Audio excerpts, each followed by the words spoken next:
Welcome to the Digital Amateur Television Experimenters Night. This is VK7 OTC, the club station of the Radio and Electronics Association of Southern Tasmania. Amateur radio is a worldwide hobby that has many different aspects. Digital television is just one of the many modes and areas that are covered. Maybe you're interested in becoming involved in the DATV Experimenters Nights. Do you realise that you do not have to be a radio amateur or need any ATV equipment to participate anywhere in the world?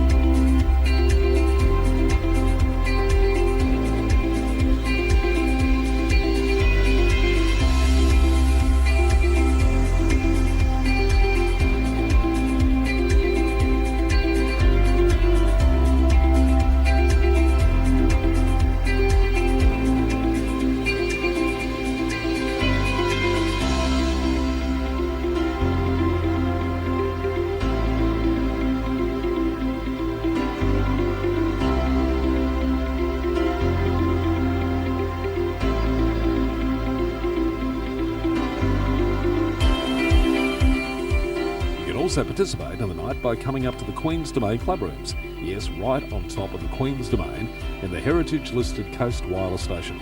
You never know, we might get you in front of the camera or behind doing one of the many roles during the night. We get underway with our program on a Wednesday night from 7:30pm local time. We'll see you soon. This is VK7 OTC.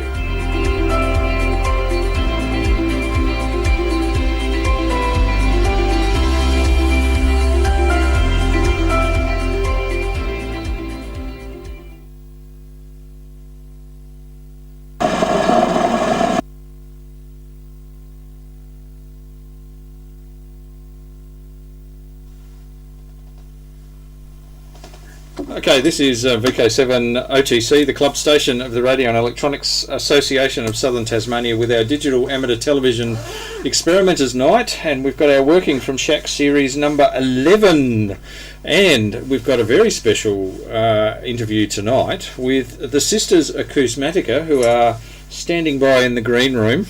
So I'm looking forward to finding out all about what they've been up to, what they're about, and what they've got planned. So that's what's coming up. I'll just remind people they can call in on repeater 2. They can call in on DMR talk group 3807. And they can also use the YouTube chat channel, and we've got Warren VK7 Whiskey November, we've got Richard VK7 ZBX, and we've got Murray VK7 ZMS already on the chat channel. So they're raring to go. So just before we bring the sisters in from the green room, I'll just remind people, please, those people who participated in the winter VHF UHF field day last weekend, they're probably over their frostbite by about now, but and given they're over their frostbite, it's time to put your log in. So you've got until midnight on Monday the 6th of July to get your login. It's really easy to put in. If you used VKCL, you just need to export your log and basically upload it to the link that's on the WIA website, and that's all you literally need to do. And then you can check whether your name's there and that you've uploaded the file, and that's all you have to do. They do the rest of it. So there you go. So please, Monday the 6th of July, get your login. If you participated, please get your login. And hello to Paul Pruss, VK7 FPCL, who is also on the chat channel. So without further ado, what I will do is bring in Pip and Julia, who are on our Zoom channels, and I've got Julia and Pip. Hello, Julia and Pip, and this is Sisters Akousmatica. Hi. How are we doing? Good. I wish we could see everyone else. That'd be fun. And Richard's just said the sisters are on the TV, so there you go. So, Yay! woohoo! Now I've got a huge announcement to make before we get underway. A huge announcement. We had a little bit of an impromptu meeting tonight, and we are opening the club rooms next Wednesday night. Yay! So we're back to people in the club rooms on a Wednesday afternoon and a Wednesday night. So huge, and there'll be a big thing on the broadcast on Sunday. So anyway, that's enough of that. So what I'll probably ask you to do, Pip and Julia, is a little bit about yourselves individually and together as the sisters. To kick things off. So, who wants to go first? Me? I speak French, so that means that I'm a bit tired. It's funny because I start to speak French and then I realize that I'm speaking French. But Pip, she knows that, and she speaks French now. Cool. Oh, yeah. Oui. So I'm Julia. I'm French. In Tasmania, it's been 8 years now, and I'm working with sound and people in public space. Bye, daughter. Good night. It's time. It's bedtime. Oh, okay. I met Pip during a collective exhibition by Nancy Moore Flood, where I was an artist, one of the artists, and Pip was producer, and then we worked on a project together, and then we decided we really want to work together forever. So okay. Sisters Akousmatica. Something went click. So so when I was in Paris, I was studying fine arts at the university, and that's how I started to learn about sound arts and radio, because I had a weekly show at Radio Campus Paris. Okay. And I went to Greece also to do some fine arts degrees. Okay. That's where I started to speak English. Okay. And then met my husband, had a kid, went to Tasmania, had another one, kid, and now we're here. So is your husband Greek or French or English or He's Dutch. But we met in Paris, and he grew up in Tasmania. That's why. Okay. Cool. Great. That's me. Over to Pip. I'm Pip. I'm the other half of Sisters Akousmatica, and I grew up in the exotic southern Midlands of Tasmania. Okay. And I went to university here at the School of Art down at Hunter Street, and then I did what a lot of Tasmanian would-be artists do, and they run away to the mainland. And so I ran away to the mainland and travelled around the world, and I fell in love with the Tasmanian, and I came back for 1 year, and that was 13 years ago, and 2 children. Right. Okay. Later. Okay. So, I make art with Julia and by myself, although less and less by myself these days, because Sisters Akousmatica sort of just started rolling and took off on its own momentum, and I also work in the arts, so I have to be quite picky about what I do time-wise. So Sisters Akousmatica is my favourite thing to do, so I do that. Cool. That's it, really. So that's probably a great segue into, tell me about Sisters Akousmatica. So how did you arrive at the name?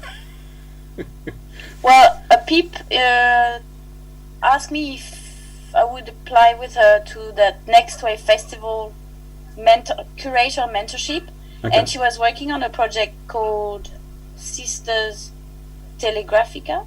Ooh, okay. Yeah. You want to talk about that a bit? Yeah, it was the working title of a project that was inspired by a book called Telegraphica, Okay. which is about women working in telephone exchanges. Yes. Yeah. Which was actually what my grandmother did. She worked in a telephone exchange in Queenstown Okay. until she got married, and then she was fired because that's what happened in those days. Unfortunately, But yes. those roles were primarily taken up by women, Yes. and so and young women too. Yeah. And then, of course, in the two wars, those sorts of roles were often taken up by women who were at home doing communications. Anyway, there's this fabulous book called Sisters Telegraphica,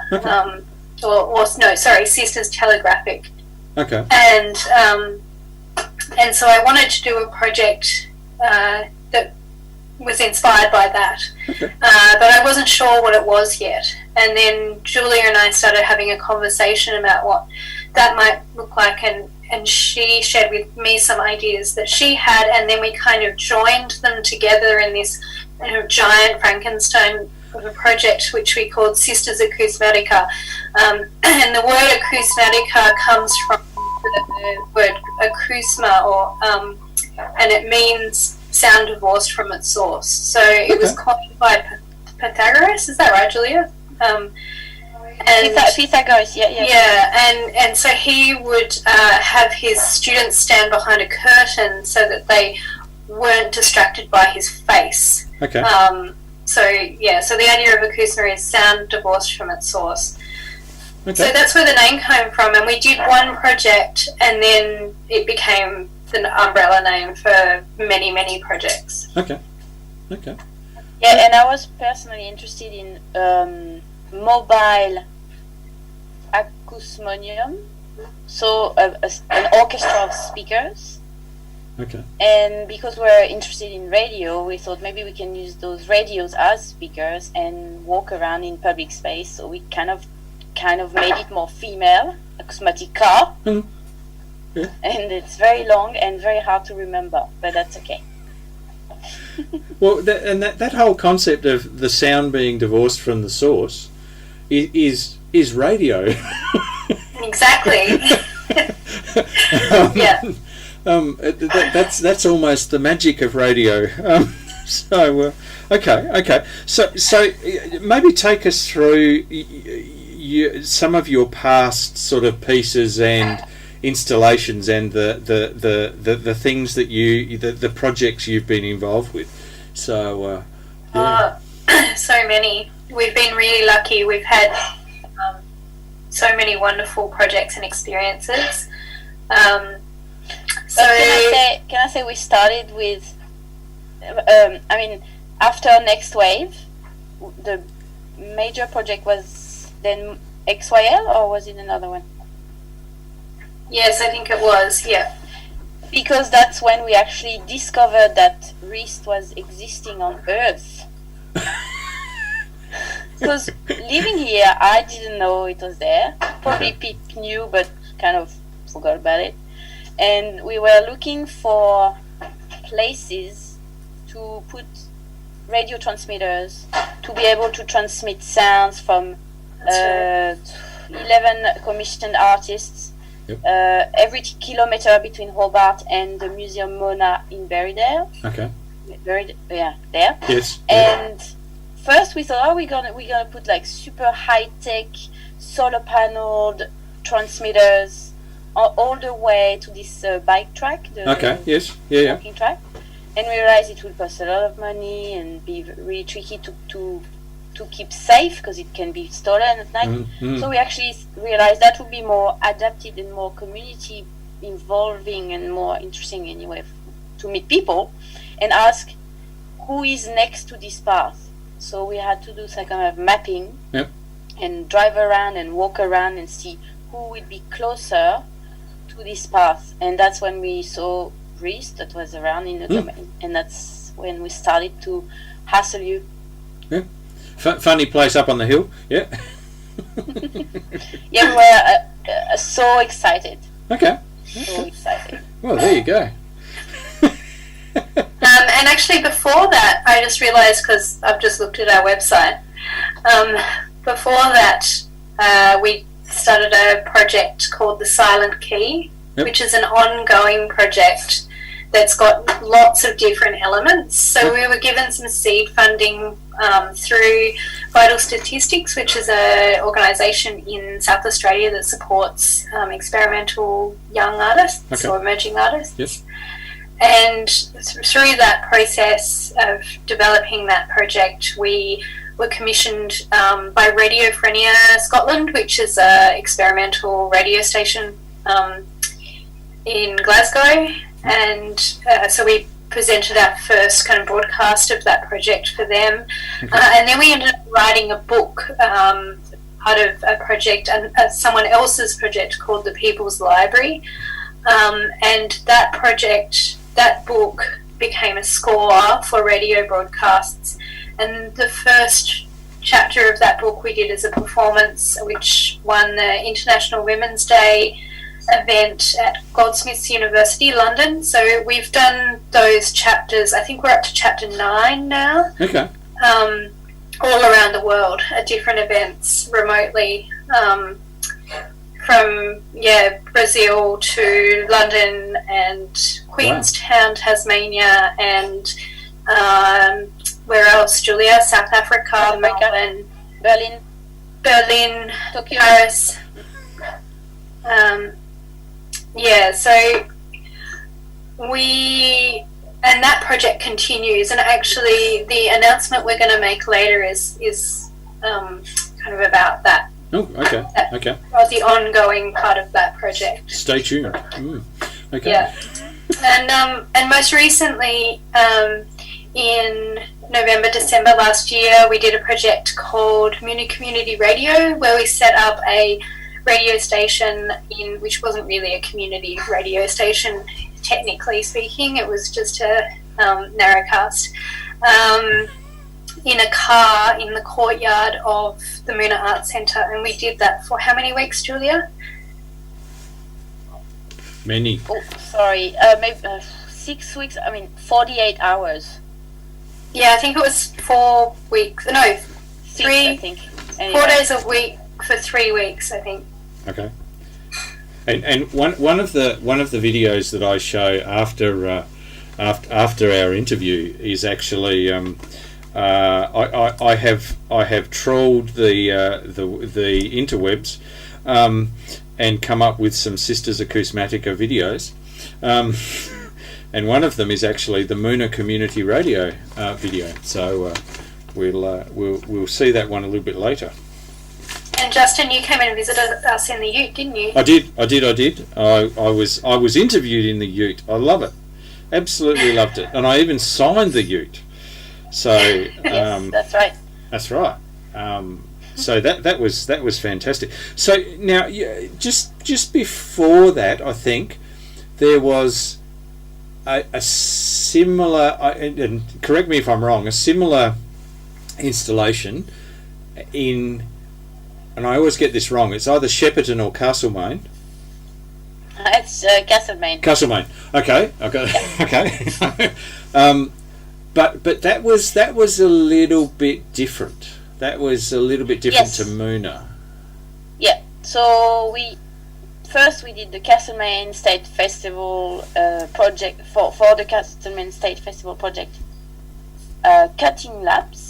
Okay. Because we are interested in sheetbox rallies and radio from cars. Also, Pip has some. What? Your dad was a racer car. My dad was a race car driver. Oh wow! Okay. Yeah. Cool. Awesome. So we were imagining that we will go all around Tasmania and teach girls how to use radio in our sheetbox car. So that was a long time ago dream, and then we had this opportunity to try something at Castlemaine State Festival, which was called Cutting Labs, because there is an important car culture there with hot rods and custom vehicles. So we thought that's great, that's a perfect opportunity to create some kind of vehicle of transmission of our own. And somebody lent us their car so we could decorate it temporarily and work with kids and students from La Trobe Institute to to inhabit the vehicle in the streets. Yep. And we commissioned 5 artists to send us a new soundtrack Okay. linked on the cutting labs culture Okay. and radio and freedom of air and gender diversity that we try to discuss, through our projects. Okay. And time and space. So we were in that vehicle that was supposed to be static. So we kind of car parked it different places Yes. to broadcast. But the idea was also to drive around and do blockies, cutting laps around the city. So we'll be seen. So we have costumes, even if it's all about acousmatic and the invisible voice and the cutting from the source. We actually kind of reacted to that into being very visible, extremely visible in public space. So people might pay attention, because usually they pay attention first to what they see and not what they hear. Okay. So for us, it's a way of approaching a more general audience. So the car was decorated with fur and words on magnetic plates all over the car, and so the idea was to broadcast those voices around the city. Okay. Okay. Public. Now I should say, I don't think we said this before, but we always, in our projects, we preference women and non-binary people. So we try and uplift the voices of people to radio who may not normally become involved with it. Yeah. And we have done multiple big projects where we have commissioned artists to make works for radio, but also done things like open calls, and for Moonah Community Radio, we had over 100 radio works from an open call worldwide. Okay. And we also do workshops within communities and schools to get people on the airwaves. Yep. Okay. Okay. So and I assume those over 100 works that were played at Moonah, that they were worldwide. They okay. So from, and that was open to anybody. Yeah. Okay. The stipulation was that it had to be something that you wouldn't normally hear on a commercial radio station, for example. I love it. Yeah. Oh, very good. And what sort of soundtracks did you end up getting? Give us a bit of a feel for what you were actually hearing and what you were transmitting. I was just thinking about the snoring one. That's Dinah Bird. She's a French radio artist. I mean, she's from England, but she lives in Paris, and I met her there when I was studying. And she did an incredible snorescape. Of 12 hours. Yeah. So I hate that. Dinah's wonderful, but I hate the sound of snoring. So every time we played it, I had to walk off. Some sound delicious at some ears and some don't. White noise sometimes makes baby sleep, and sometimes it makes adult scream. Yes. And specifically for radio amateurs who listen to a lot of white noise, they can hear things in white noise that many other people can't hear. We love white noise. and it's usually their call sign, and it's probably not really their call sign, but anyway, that's another story. I love it. So what call sign ghost. What else? What sort of other things were you transmitting? Yeah. Well, we had a piece from somebody from Rist, Vincent. Oh, okay, Vince. Yeah. He sent us a reportage of somebody during the war. Yeah. So an artist who had enlisted to the Second World War, I think. Right. And it was a beautiful, really beautifully produced piece. Okay. And he actually saw the collab on the TV on this channel. Okay.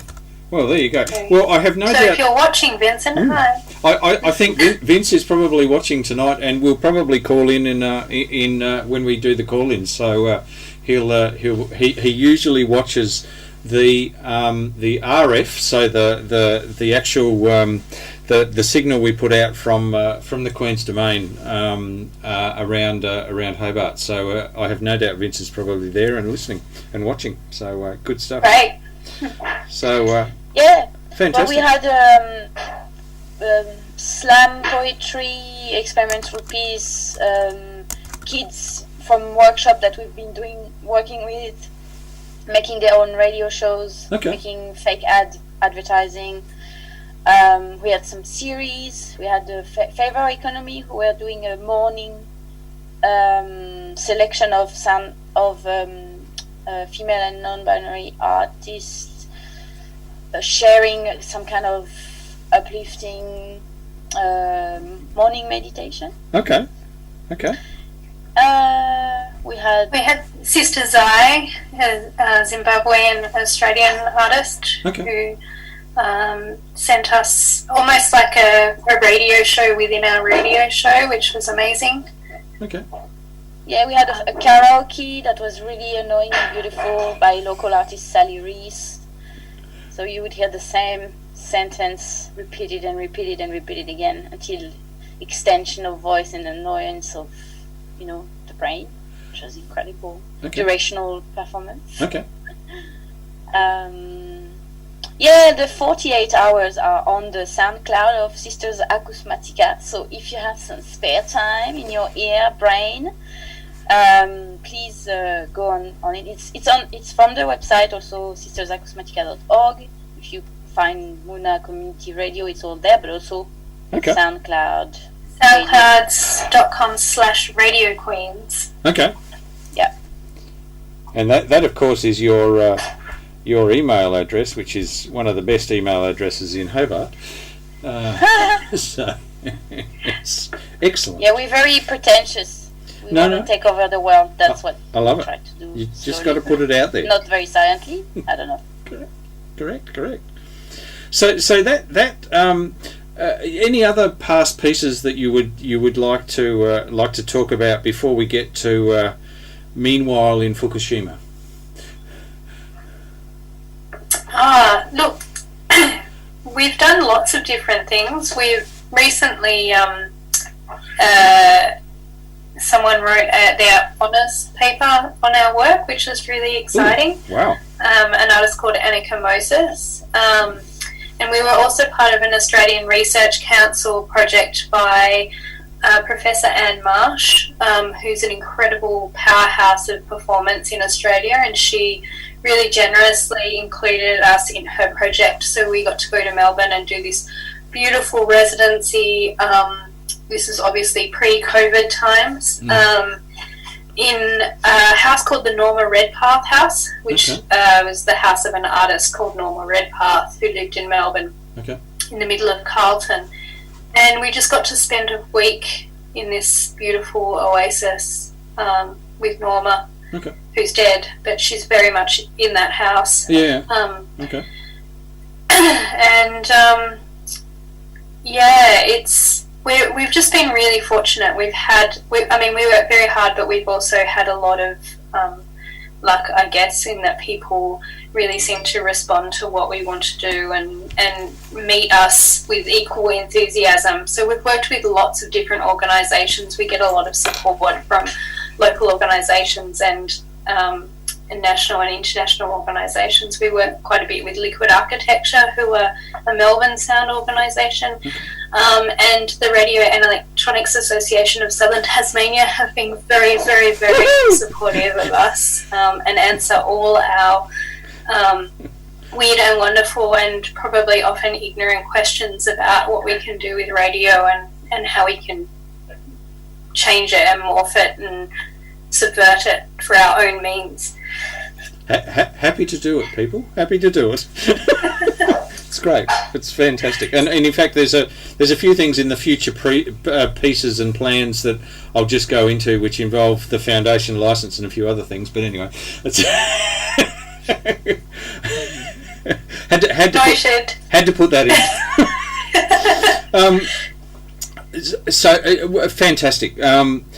So, are you comfortable to move to the meanwhile in Fukushima piece and describe what that's all about? Because the title is intriguing.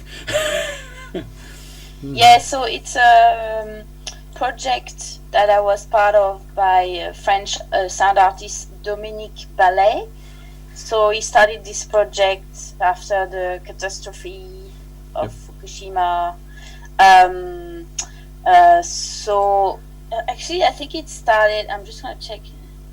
So it started because another sound artist from Japan, Otomo Yoshihide, was starting to do open sounds and call out and generate some kind of response to this climatic catastrophe and human, disaster. So they started to this project called Project Fukushima. Okay. And Dominique, he works a lot with Otomo, so he thought I can contribute in my way of bringing on my network from Europe, and so he started this project meanwhile in Fukushima, just to try to because it's an overtime project, so it's still sharing the sounds that people sent to him. Yes. In listening sessions, so you go in a venue or in an art gallery, and you are on a floor in very comfortable chairs, and you have those active listening sessions about this programming. Meanwhile, in Fukushima, and every time to just remind people that even if the event itself is, is spectacular and terrible, is often very, very quickly forgotten, as we do as human. I guess we have quite a short memory. We know that now, I guess, or we'll see with the COVID and everything else. Yeah. It's when you have some kind of bad news, and then you try as much as you can to forget it, but you should not. We're trying to forget 2020 right at the moment. Yeah. Yeah, but I think it just the project of Dominique was a way of, I guess, putting a pause on it and mark it with some sound, but also with some people and some gathering of humans to listen to each other. Okay. Even if we don't speak the same language and we don't experience the same context of life, I guess as I think he does, we all have some kind of basics, and if we can respect those basics, the world would be better. But so that's a project of Dominique, and he was very spread around the world because he's a friend with John Zorn, for example, who is another musician in America, and so it was all about collaboration, make a global sound map of sound activists in their own fields and exchange ideas and networks, opportunities, and also set up a supporting system for this festival, the Project Fukushima, to do donations and support people there to help them to get to recover as much as they could. Yeah. Okay. And at that time, the thing is, I was lucky because I guess I was traveling to Japan also just before it was the volcano happening somewhere. Anyway, when I flew back, it was just in time before the volcano was making some flights stopping. Anyway, I had these recordings of 33 days in Japan that I spent with my husband and our daughter, who was 2.5 at the time. Okay. And we had the opportunity to travel in many places in Japan, so many different contexts for sound recordings, in the snow in the mountain, or at the sea, or inside very busy mall in Tokyo. Yep. So we had some kind of it was like a quest of cultural signature, I guess, for me being a stranger and a tourist. Everything was so new and exciting and weird because I didn't understand anything. I don't speak Japanese. But the interesting thing is the vessel for this trip and those recordings was actually our child, because for some reason people liked her, so they would give her all the time, everywhere, in metro, everywhere, like an orange or a lolly, anything they had in their bag, they would give it to her. So it created a lot of opportunities to exchange some kind of, not discussion because we're not speaking Japanese, but talk about, how they would navigate through non-verbal exchange. And this way we met some people through our daughter, because they took some photo of her because she was kawaii, and they invited us to stay with them, and so we would have the Japanese breakfast, and the grandmother would do a ritual with some pray, and then the parents would took us everywhere without speaking English, but sharing a lot of their culture and the food and the beliefs, and it was incredibly lucky. And so then Dominique said, can you share a bit of that, please, because I think it can talk to them. So it sounds like you had an incredible connection, just through your daughter. It's with a totally different culture, which it is. It's a fascinating culture. So okay. I mean, and you can find a lot of information about his project on his website, Fukushima. FukushimaOpenSounds.net, or if you write down Meanwhile in Fukushima by Dominique Ballet, you can see a lot of interesting, and listen to a lot of interesting contribution. Okay, and we did when that was happening, Julia, we certainly advertised that address. I think we did a little promo over a number of weeks, and certainly put that URL out there so people could get a bit of a feel for that project. So it was great. It was good. So I assume Dominique had a number of other artists all flowing into this particular project. It's just like I don't even see all the names in one page, so it's quite massive. Okay. But you also organize live performance where he goes when people are available, and it was just the idea of visiting the country of this catastrophe. But it's interesting because it's also tricky not to go into dark tourism. Well, it's unfortunately that sort of tourism is becoming more popular, which I just find that macabre. But anyway, now I just wanted to pull out a few words that you and a few phrases that were in that last segment. You talked about sound activists. I love the term. It sort of can we tease that out a little bit? Well, I guess for me it's just a way of pushing a bit more the artistry of using sound in the world. So usually when people ask me what I'm doing, I don't actually say I'm a sound activist, because then it's very political, straight, that. But actually, I think I accept more and more that being an artist is political. Okay.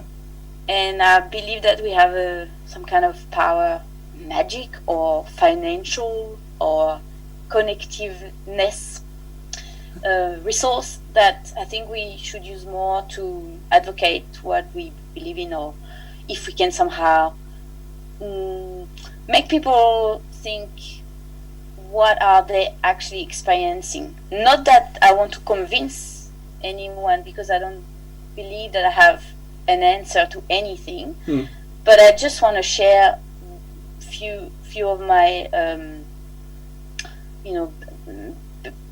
how to say basics of life that are important. And that's what I think. And I realize also more and more I'm doing projects, and I live here, but I still have a lot of connection in Europe, and we extend all our networks around the world through radio projects and audio online and exchange. That we discover more and more every day. We discover more people who are really committed to spend time and share ideas to change little things with the people they live with, or even within themselves.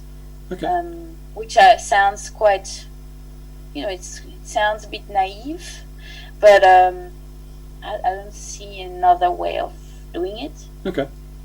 Yeah. And it's that music, and I sort of, I probably look at it in a music sense, given I live with a musician. But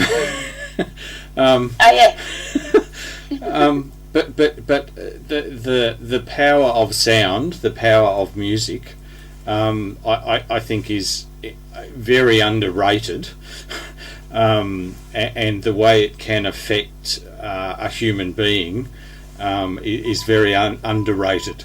So yeah, I was just interested. Sound activist. I love that term. It's really good, and so the way that you're actually talking about this is there is this sort of global movement. Am I reading that right? There's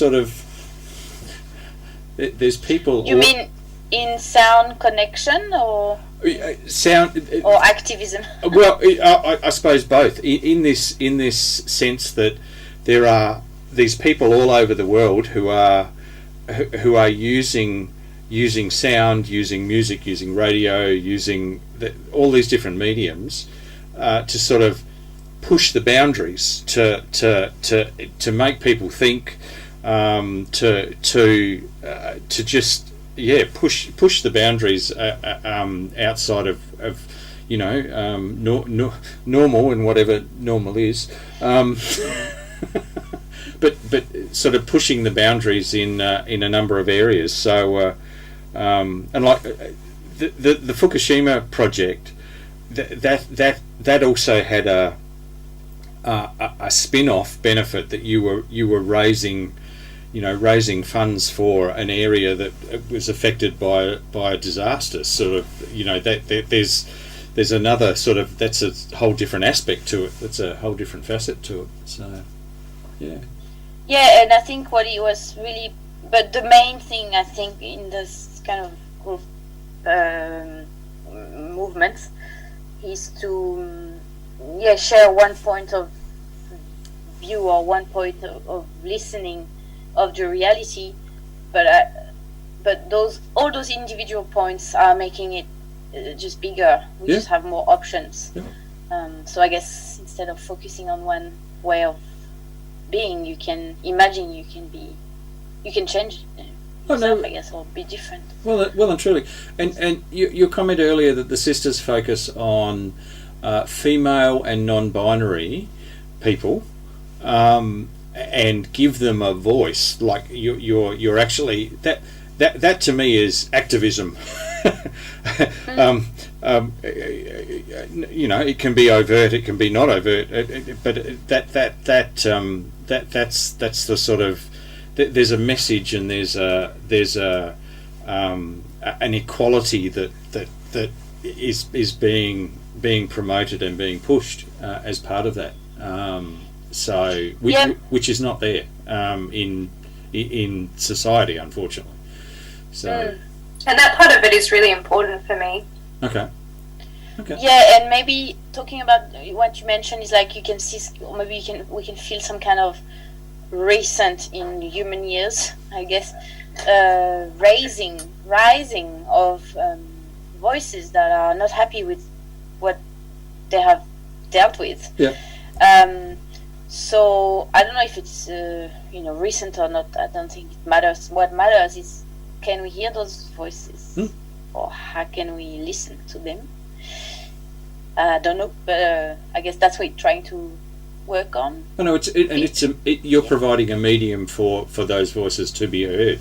So and providing an important vehicle for those voices. That's fantastic. So Pip, do you want to add? It's particularly important to yourself. Are you prepared to share why? Yeah.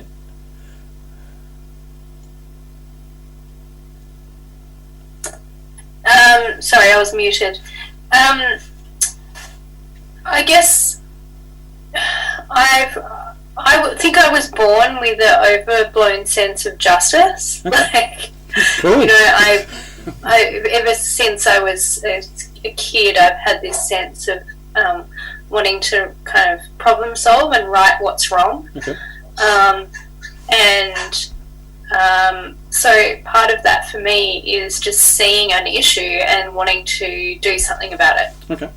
So I love radio, but I see an issue in that it's really male dominated across the board, no matter where you look. Yep. And so particularly when you're talking about technical stuff, it can be the jargon and the gatekeeping around technology can be really off-putting. Yep.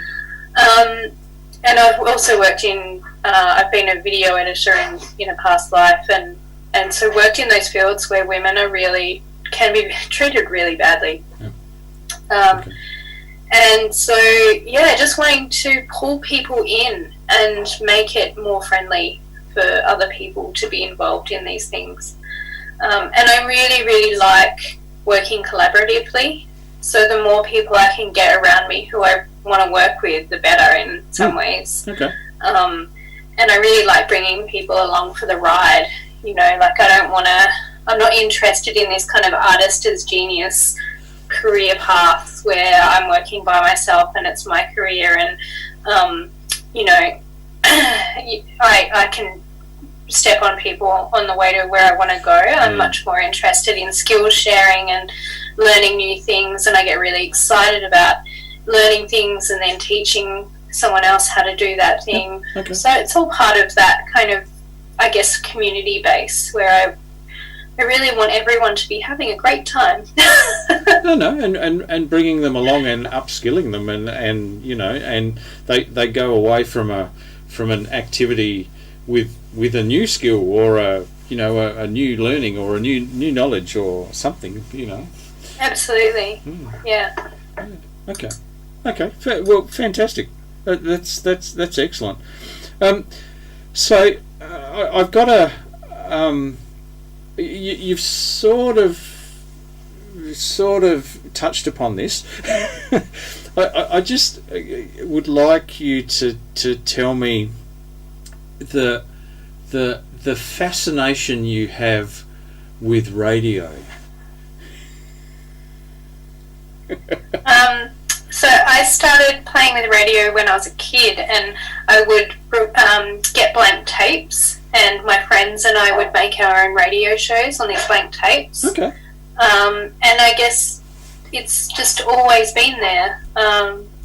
I was involved with Edge Radio when it was in its early broadcast, so before it got its license, when it was when it was in its test phase.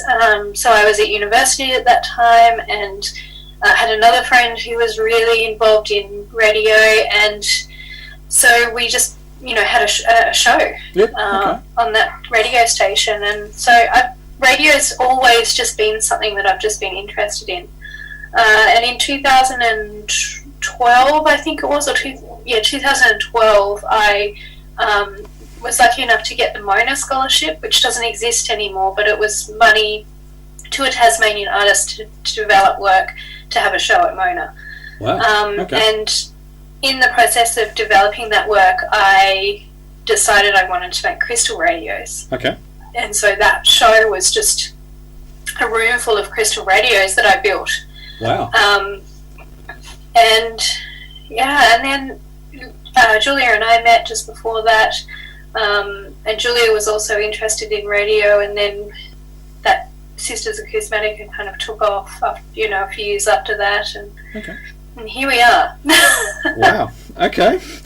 A room full of crystal radios. Well, you've certainly got probably everybody who's watching this' attention just right there to there.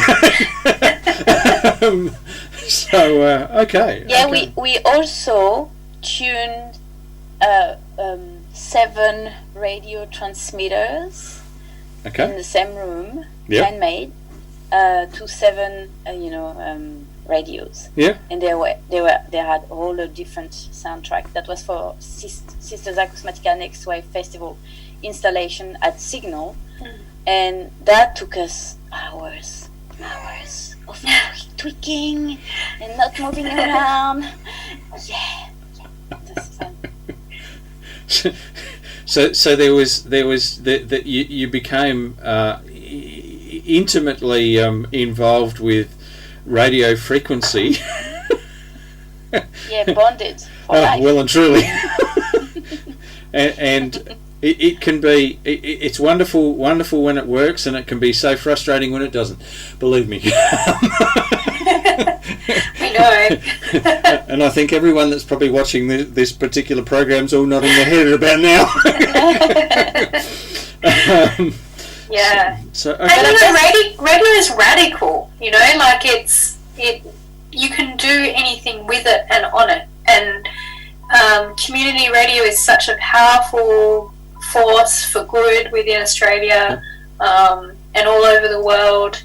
And it's just such a beautiful medium. I mean, it's so simple, but not, and magical, and you can bounce radio waves off the moon. Who doesn't think that that's cool? Yeah. Yeah. I'm with you on that. Every time you hear that 2.6 second delay, you just go, yep. That's pretty cool. So yeah, okay, cool, all right. So is there? I've got a question subsequent to the fascination about radio, which is a little bit about: are there particular people who really inspired you from a radio sense, who just you look at these people and go, wow, okay, they are doing this, this thing with radio, or this thing with sound, or this, and that's the inspiration. That's what you aspire to to sort of you get there. Is there anybody or any group or whatever that sort of stands out for you guys? Look, we've one of the major things for us is that we try and work with people who really inspire us. So we've worked with loads of artists who we just love. Okay. Sally Ann McIntyre, who's a radio artist from New Zealand, and Celeste Oren, who's another New Zealand radio artist. Camille Hannan, who's a radio artist from Melbourne.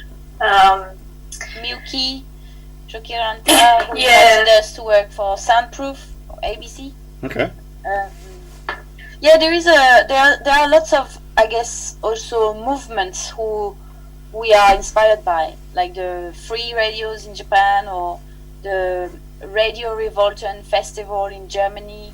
Okay. It's an only radio art festival, international and European and national Germany. And community radio stations like 3CR, who we worked with on our first project, who are it's just populated by amazing people who let us take over 8 hours of their broadcast and provided us with the most amazing content and technical support. Yeah, who else, Julia? I really enjoy the work of Marianne Amaché. Yes. She's an American radio and sound artist who you should check out.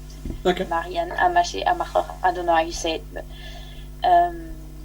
working with long distance signals and the third eye. So the notion that there are many sounds that we're actually hearing because we create in our head. Okay. So it's interesting studying the power of the imagination. And Yeah. Okay. sound in your brain. There's also Joan Schumann, who's a American artist who does work for the New School in New York, and she runs a website called Earlid, which is about radio and listening. And speaking of deep listening, also Pauline Oliveros, who is an incredible pioneer of the sound arts. Okay. Yeah, or Australian Joyce Interding. Yes. Very powerful visuals also as installation, so Okay. another part of creation, which we are interested in too. Okay. At the moment, actually, we have a tiny exhibition at Good Grief Studio in Hobart. So if you pass by the, what is the street? Yeah, just check online Good Grief Studio, because I can't remember now. Yeah. But it's in the windows, Mm. so you can see and hear stuff. We put an ear sanitizer in the street, so you can clear all the filters in your ear. Is it still there? It was there today. Oh, I'm so amazed. Well, and We didn't talk about how one of our sculptures got stolen during XYL. oh, okay. The moon was stolen, Justin. The moon. The moon. Yeah. Okay. We okay. made a moon antenna for one of the listening sites for XYL, the project for MONA FOMA 2018. Yep. And we made an incredible moon inspired by the Reist demonstration or evocation of EME. And we're like, oh, we're just going to make a tiny moon. And it's all very beautiful and velvet black. And it got stolen. Right. I Okay. stole the moon. That's great, isn't it? Yeah. Well. Okay. Somebody needed a moon, I suppose. Yes. Yeah. It was covered in charcoal, so whoever stole it would have gotten completely covered in charcoal as well. Ah, okay. Well, we go looking for someone covered in charcoal. Yes. Yeah. Okay. Okay. So can we maybe move, if you're comfortable with some information about future pieces and future projects and future plans? So for the sisters. Yeah, can we announce? Yeah. Oh, here we go. Thanks to Radio and Electronics Association of Southern Tasmania and all the great supporters we have, because we got the grant. Oh, congratulations. You know, most of the time we don't have it, but this time we got it. So Excellent. now we have a little bit of help to involve many people from Reist, actually, who Yep. is keen to help us to build some handmade radio kits, transmitters that we want to set up in how do you say hyperlocal. Hyperlocal worldwide transmitter nodes. So what we want to do is we want to create FM transmitter kits of our own design that can be then posted to people around the world to create tiny little broadcasting nodes, which will then record on a website. But the funding is just for the development of those kits. Yes. Yeah. So we've got a long way to go. That's fine. One step at a and time. also there is nothing new about making handmade transmitters, but we want to make our own local Tasmanian imbued, community, whatever it will mean. We'll see. Okay. But we're also developing some kind of radio seedlings with the feminist farm Broom and Brine, who is in Allen's Rivulet. Okay. So they were keen to give us some seeds and do some experiment with us Okay. to see how certain plants grow with which frequency, how long a day. Just trying to experiment with human and non-human matter Okay. and the air and the water and the earth that is around us in Tasmania. So yeah, like we don't know. I mean, I don't know how I personally, Pip, she knows, but I don't know personally how to make FM transmitter kit without a kit. So if I have to actually find myself some elements to make it work together, it's gonna fail. I don't know how to make an FM one. I know how to make a crystal radio. Okay, cool. So see, we are RadioQueens. Have we got a deal for you? Sorry, yeah, we nailed it. So we just want to spend time with other people who have a better knowledge of those technologies and listen to the suggestion and have discussions about, what it is for and how can it be used, how can it be user accessible. Yes. Yeah. Because the idea is to have people who don't know, like us, who don't know how to put it together, that they want to put it together. That it's not, looking like... We just want to make it a bit specifically Tasmanian, I guess. Yeah, and you user friendly, I suppose you'd say. So yeah, okay. Well, that's a fantastic bit of news and a fantastic challenge out to our club members who are all watching. So watch this space.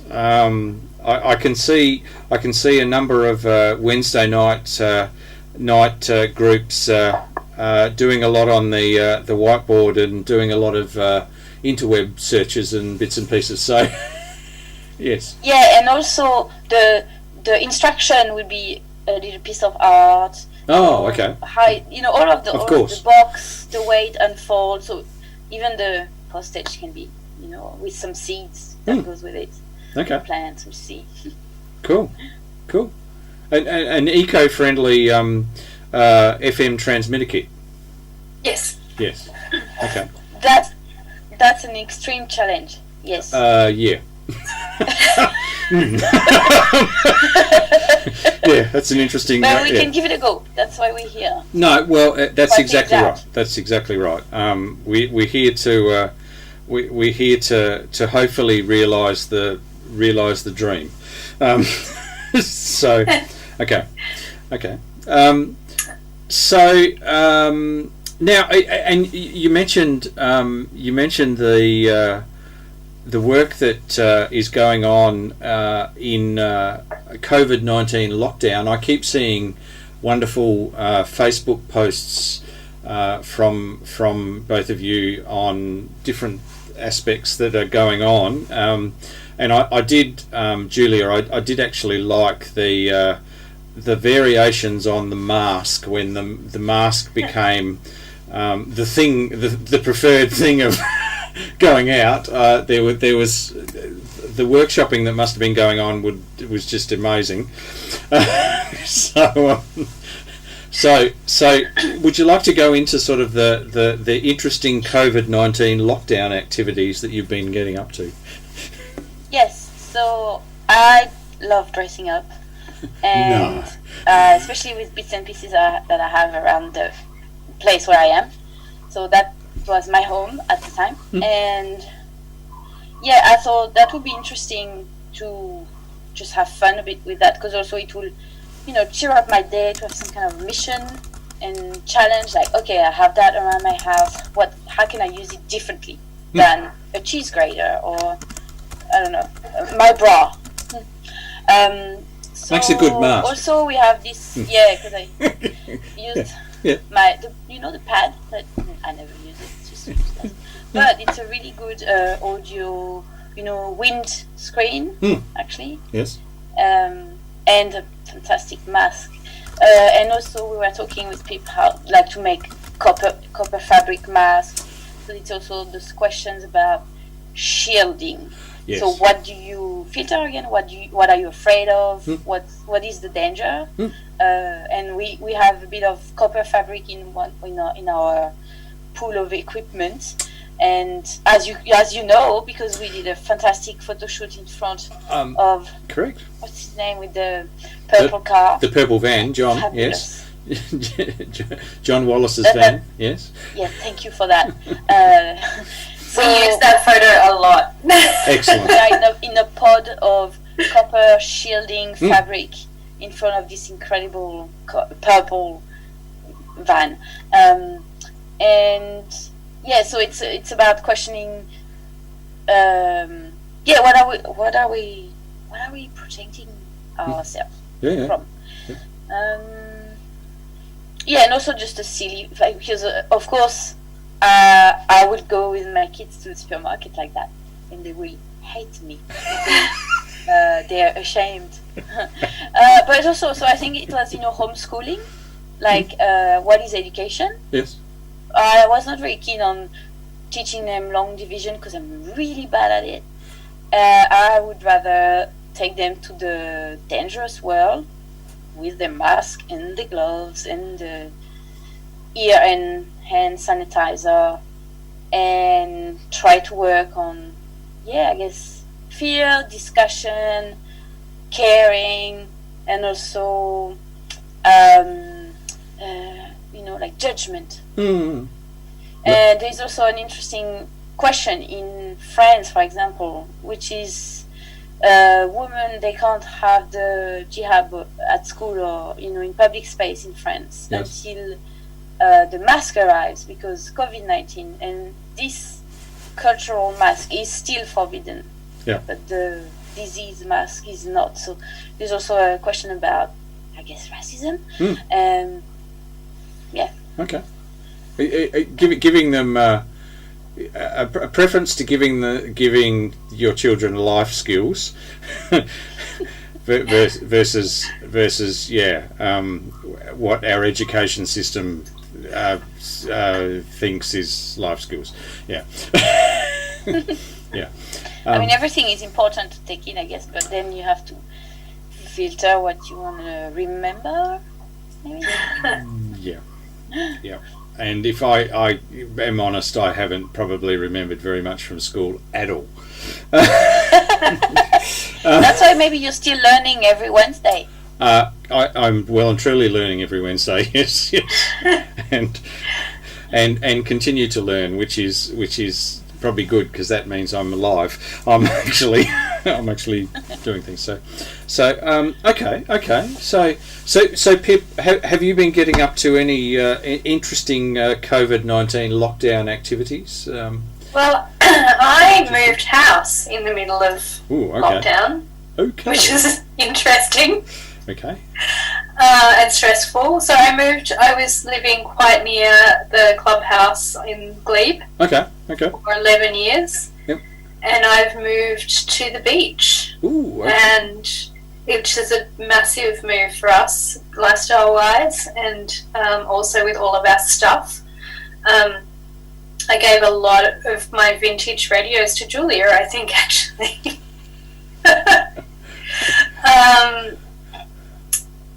So that was huge, and so we moved, and homeschooling, and I also work for Contemporary Art Tasmania, so working from home. I have a 7-year-old and a 1-year-old, so that was challenging in terms of just balancing their needs. And my husband is a essential worker. He works in community health. Okay. So it's been a crazy time. Well and truly. And to add to that crazy, I've just signed up to do a law degree. So following on from my passionate human rights bent. Yeah. Okay. So it's busy time. Wow. Okay. But also there's been really wonderful things to come out of it as well, and lots of space, and I'm sure most people can probably relate that underneath the simmering stress about work and not having work, if you've lost work and all of that stuff, there's also this quite nice downtime aspect that I've really enjoyed. Yep. Yeah. Julia, we didn't speak about constellations, which is something we've been doing. Okay. We started to work for Constellation Audio in Australia on a series of 5 minutes ish podcasts about regional museums. Okay. The series is called Lonely Artifacts. So we are interested in regional museums because we are interested in those museums, but also with the kids, it's always an interesting place to go and visit. Okay. When you travel somewhere, and there's always the weird little museum, yes. tomato stuff, or Yeah. And so I visited the Museum last year in Richmond, Tasmania. Yep. I totally recommend Museum. So that's the first episode we're working on, and we're learning a lot. So it's kind of a mentoring. I feel like I'm learning a lot how to make this work. It's kind of narrative, but also a bit weird fictional reportage about a regional museum and what is happening in those venues when it's COVID-19 and it's locked down and there is no audience. So asking, I guess, what are those objects for and what are they doing at night or when it's locked? Try to imagine a bit of a crazy world there. Yeah.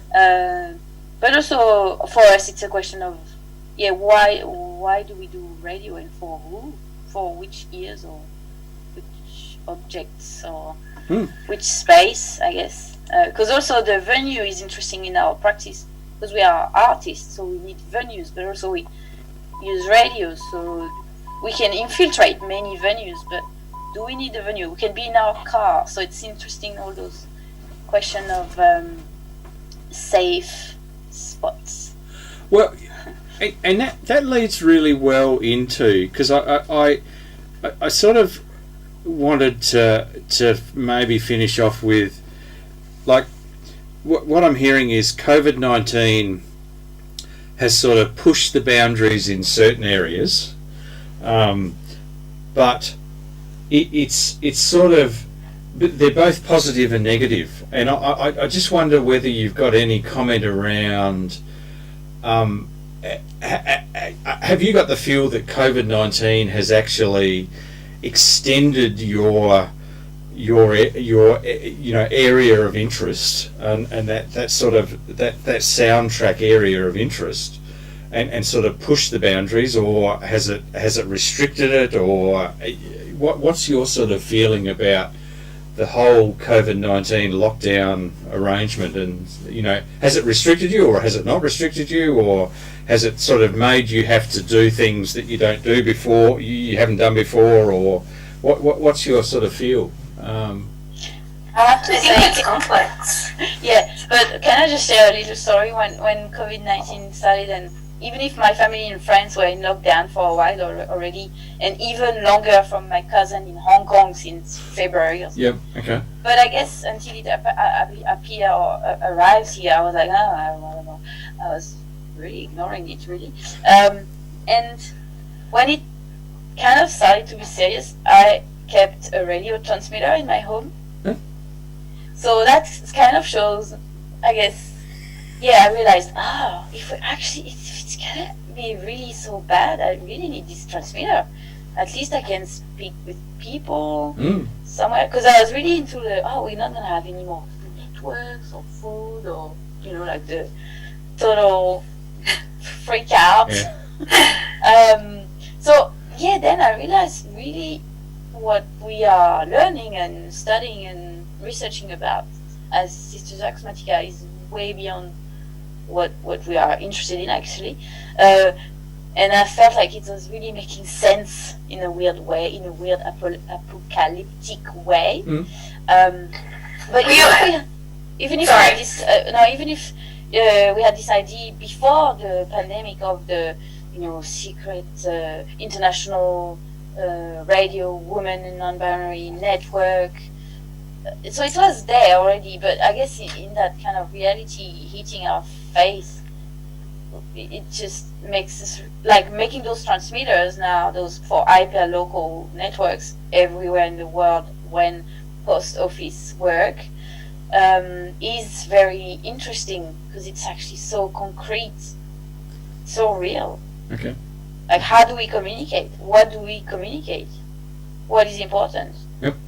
It really goes back to a very, the how to say, the essentials. Okay. Yeah, and I was going to say, just prior to lockdown happening in Tasmania, Julia and I were involved with a group of people doing what was called a feral MBA, and it was a project with an artist and economist from the UK called Kate Rich, where we were looking at and exploring alternative economies. Okay.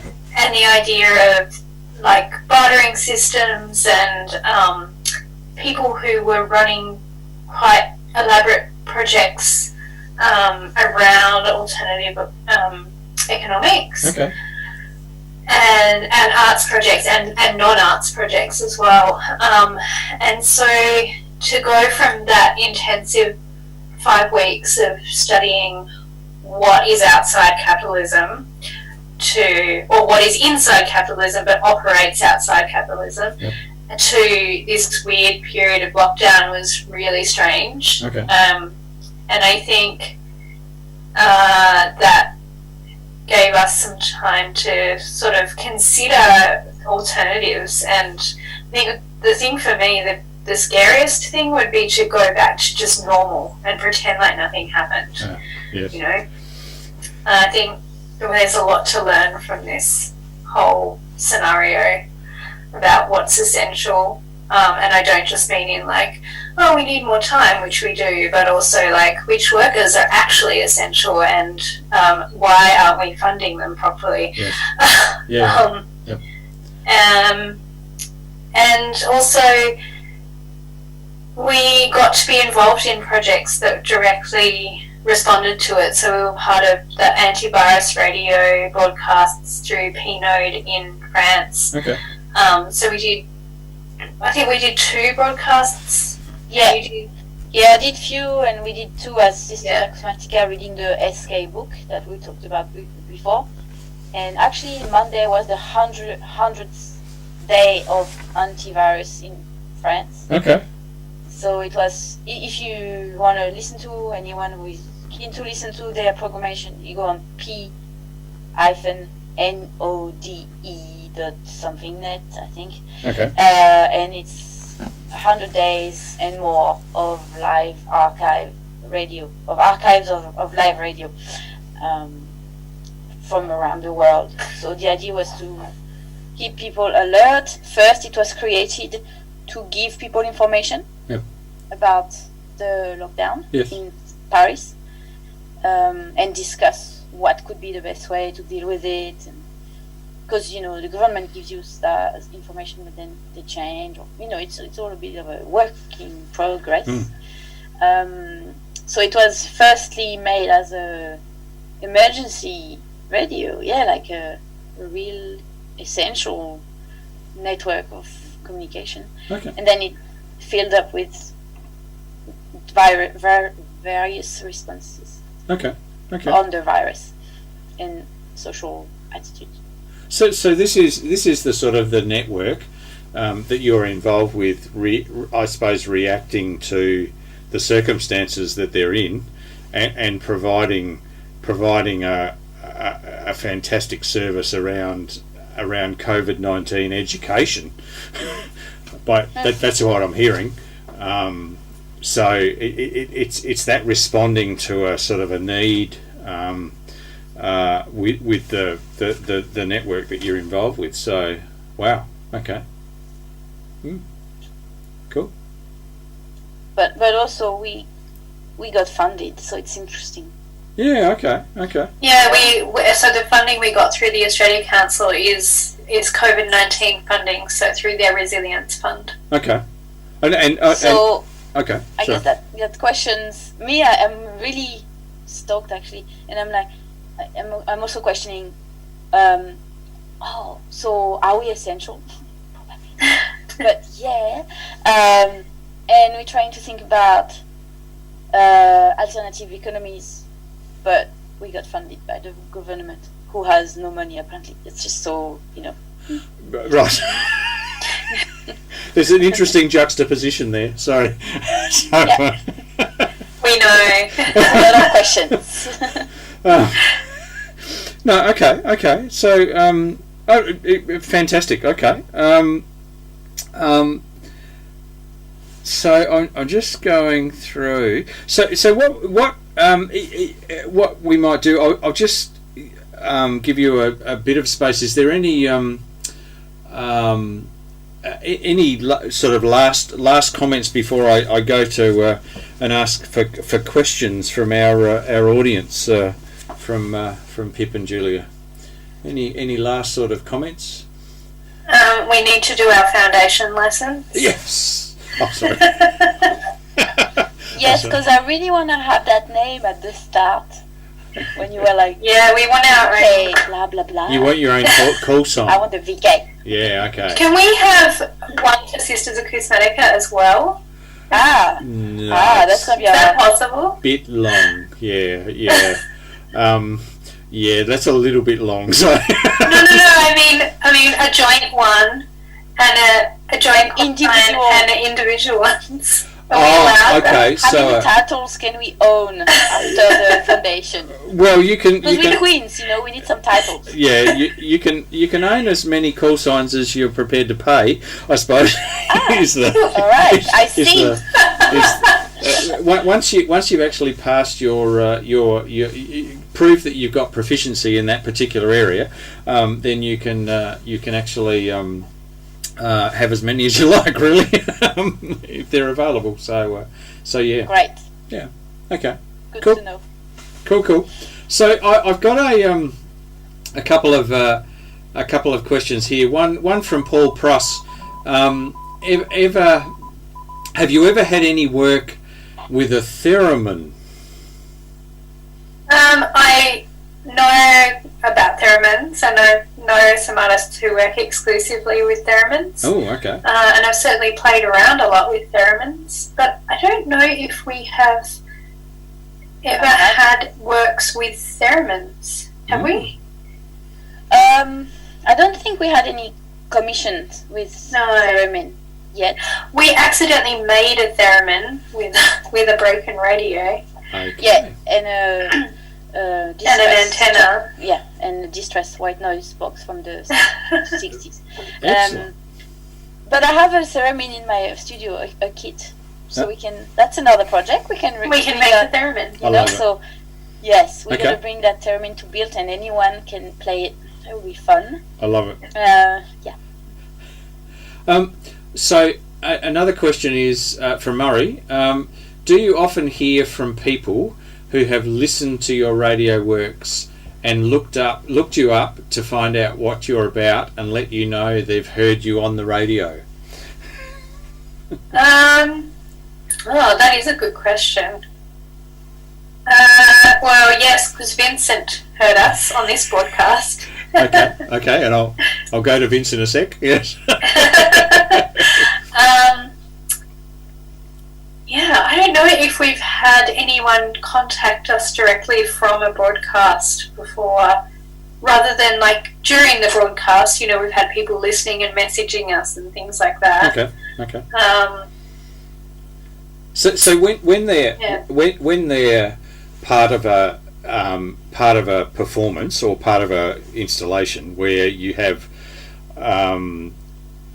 like the Moonah broadcast, you said there were 100, so over 48 hours of actual broadcast time. During that, when that's going on, you've got sort of feedback paths coming in, I assume that. Yeah. Okay. Yeah. So we know people are listening. Okay. No, that's good. That's good. And we worked with 3CR. And we've also worked with City Park Radio in Launceston. Yeah, okay. we've tapped into other people's listenerships as well. Okay. Which obviously have much higher listenerships than we do just doing a narrowcast. Yep. Yeah. But we also often stream online through Mixler and Pnode too. Okay. So it just broadens out the ability for people to hear us. Yeah. Okay. And Julia, you mentioned about Lonely Artifacts and being sort of short little podcasts. And I'm a big podcast listener. Drive my family crazy talking about the latest podcast I just listened to. But is that another medium that you're sort of exploring? Well, people talk about it for herself because she's been doing that for a while. But me, it's new. I don't do podcasts. I feel like I'm doing, improvising with kind of sound and then broadcast them online, but I don't think podcasts. So this commission by Constellation of this idea that we had of Lonely Artifacts in Regional Museum, for me it's a really exciting and challenging new format. Yep. Because it's very difficult. It's really hard to do. Okay. So I've been making a podcast for 5 years for Contemporary Art Tasmania. So I make a podcast about our sort of leaping off from our program and ideas that are explored in the gallery. So I'm a total podcast nerd as well, Justin. I'm always listening to podcasts, particularly now I've moved and I have to commute. It's great podcasting listening opportunities. But yeah, Constellations is it's a less traditional podcast. It uses the podcast medium, but it's about more ephemera than a traditional, like an interview or a podcast story. Yes. Okay. Serialized story. Okay. Well, it's interesting because there's a podcast I listen to which is an ABC podcast. I'll say that up front, but it's called Off Track, and they have just released I think 5 or 6 very long podcasts. So these are hours long, but they are just they're like a beach scene. So all you're hearing is the beach noise. All you're hearing are amazing. The forest noise. All you're hearing is the mountain noise. It's quite different to the traditional podcast where it's usually an interview with someone, or it's it's more traditional sort of radio. But I just found it fascinating. So it's a couple of hours of just ambient sound. Wow, amazing! Amazing. We've also both done commissions for the ABC for Soundproof before it was axed. Yep. And that was we were both produced by the really wonderful Miyuki Yokiranta, who is now producing Earshot, I think. Yes. And that's one I'm listening to right at the moment.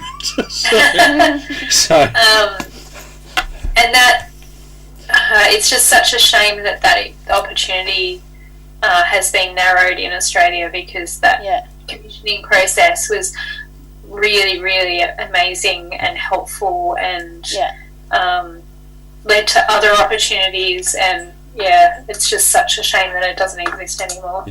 Okay. Yeah, me, it really changed my approach of making sound even.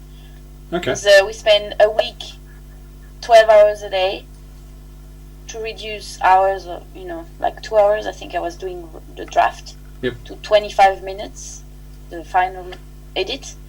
That was so precise and lots of conversation, and because I had Miyuki was there as a producer, and Angela was the sound designer. Yep. And they had incredible ideas, and suggestion, but also a lot of respect, so they would never cross over the ownership that I could have, which I don't really have. Yeah.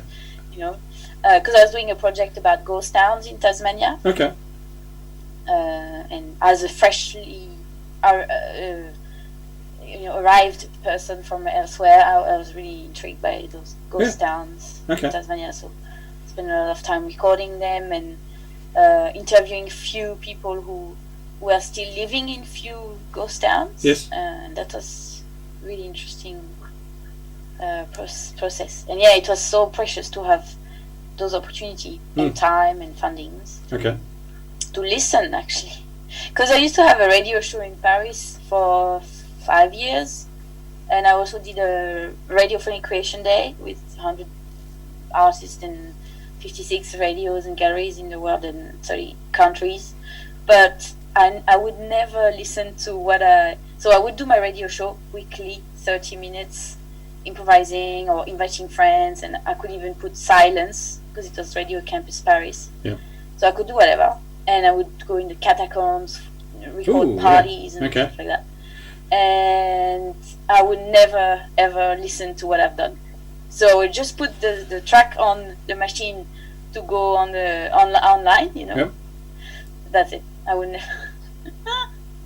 Yeah, that's how I'm good at listening. I really hate listening to myself as well. I really don't enjoy listening to the podcasts I make at all. Okay. Well, what we might do is I'll just put out a call on our local repeater. So this is VK7OTC, just putting a call out for anyone who'd like to ask a question or make a comment for our DATV Experimenters Night tonight with Julia and Pip over.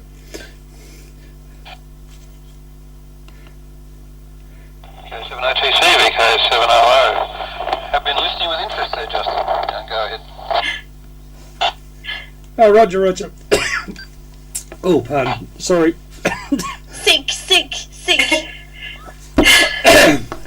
Put your mask on, your radio mask. VK7, sorry, I had a bit of a coughing fit there, Steve, sorry. VK700, VK7OTC, thanks for calling in. Any comments for Pip and Julia over?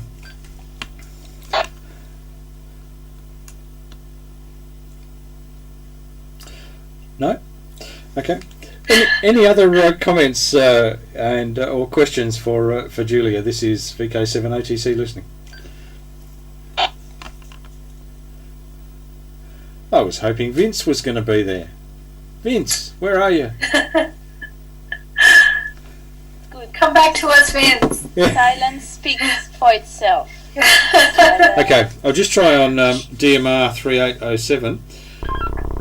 And this is VK7OTC, just putting out a call on Talk Group 3807 for our DATV Experimenters Night for any questions or comments for Pip and Julia, over.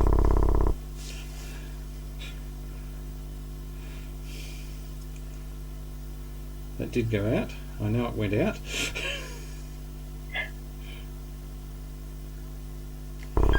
Final comments for Pip and Julia for our DATV Experimenters Night. This is VK7OTC listening.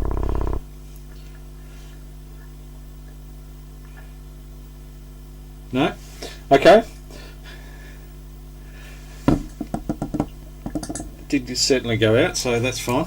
All right. And a comment from Warren, VK7 Whiskey November. Fabulous show. Thanks to all. So good stuff. So our viewers on the YouTube channel. So that's Warren. If you remember Warren's our German Warren. He's probably a good way. Who helped us out with when you've brought in equipment to one of our ATV nights. So good stuff. Thank you, Warren. And thank you to those people who have called, have had some questions and called in.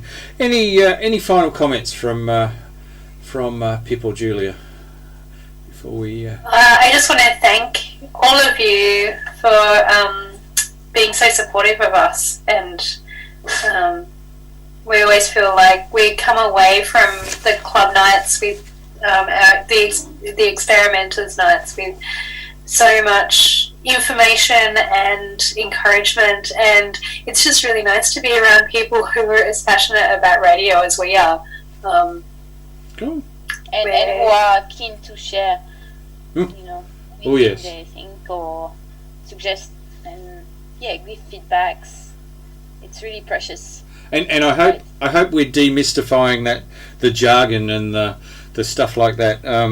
If you keep hearing jargon that you don't understand, please pull us up and say, what the hell are you talking about?